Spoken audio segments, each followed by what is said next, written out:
دا د لغمان مرکز اړوند د مهترلام بابا زیارت او د هیوادوالو لپاره میله ځای دی.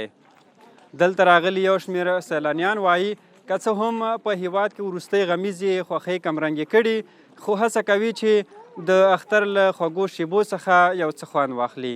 د اختر درېیمه ورځ ده، بیا سړی اوس ګارېږي نو په چکر باندې راغلي یو، نو انشاءالله موسم هم ښایسته او حالات هم صحیح دي او هیڅ تکلیف مکلیف دلته نشته، بس منظم چکر مو والو. هغه خو ټولې دنیا ته پته ده چې یو تکلیف او یو درد او بس یو ظلم وشو، صحیح شوه او موږ هم پرې خفه یو، ټول امت مسلمه چې دی هغه پرې خفه دی ځکه چې دا یو غټ غم او یو غټ درد و. الحمدلله امن خو ډېر ښه امن دی. هر مجاهد ورور سره چې مخامخ شوي موږ سره اول سلمیسي اختر مبارکي کړې ده او بعد هغه نه موږ ته ویلي مهرباني تاسو خپل وطن دی. نو خوشحاله یو چې خپل وطن کې یو.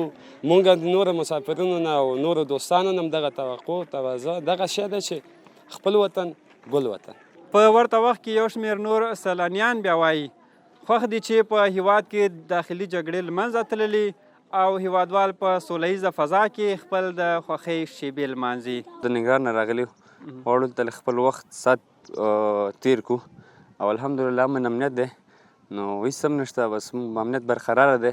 راغلي چکر ته خپل او ساعت تیرۍ لپاره خپلو خاله زامنو سره او غواړو دلته بس خپل ساعت تیر کو. هیوادوالو ته بس دغه یو پیغام مې دی چې تل د خپل حکومت په خوا کې اوسئ او د هغې سپورټ وکړئ، د هغې ملاتړ وکړئ، ځکه په هیواد باندې هر رقم حالت راځي، که سخت حالت وي او که صحیح حالت وي، نو باید موږ هر وخت کې هر ټایم کې موږ خپل حکومت سره ودرېږو او خپل حکومت سره یو ځای ودرېږو، ځکه انسان که په سخت وخت کې ونه درېږي نو په خوشحالۍ وخت کې به څه فایده نه کوي. نو باید موږ هر وخت کې که په هیواد سخت راځي او که دغه موږ ورسره باید اوږه په اوږه ودرېږو. دا په داسې حال کې ده چې د لغمان مرکز سربیره د دې ولایت په شپږ ولسوالیو کې هم ګڼ شمېر سیلانیان د خپلو اختریزو خوښیو لمانځلو په موخه سفرونه لري او خپلې خوښۍ لمانځي.